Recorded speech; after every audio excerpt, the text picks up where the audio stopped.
Chupacabra dunyodagi eng mashhur sirli mavjudotlardan biri.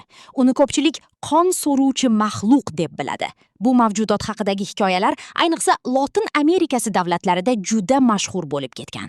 Chupacabra so'zi ispan tilidan tarjima qilinganda ichki qonini so'ruvchi degan ma'noni beradi. Bu nom bejiz emas. Afsonalarga ko'ra u asosan fermalardagi hayvonlarga hujum qilgan. Afsona qanday boshlangan? Chupacabra haqidagi eng mashhur voqealar 1990-yillarda Puerto-Rikoda paydo bo'lgan. O'sha paytda fermerlar juda g'alati holatlarni ko'ra boshlashadi. Ular o'lik echkilar, qo'ylar, tovuqlar, quyonlar topishgan.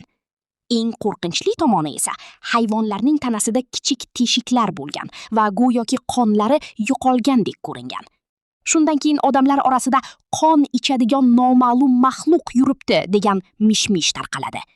Tez orada bu hikoya butun Lotin Amerikasiga yoyiladi. Keyinchalik Meksiko. Eng mashhur nazariyalar. 1. Kasal yovvoyi hayvon.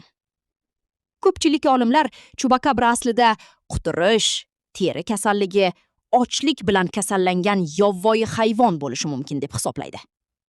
Masalan, kayot, yovvoyi it, bo'ri kasallik sabab junlarini yo'qotib, g'alati ko'rinishga kirgan bo'lishi mumkin. 2.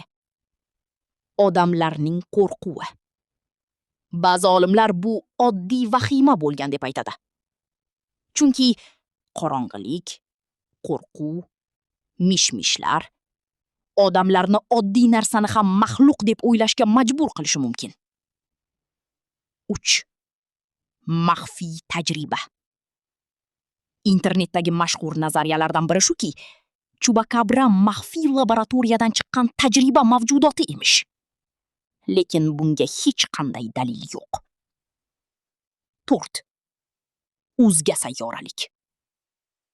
Ba'zi odamlar uni alien deb hisoblaydi.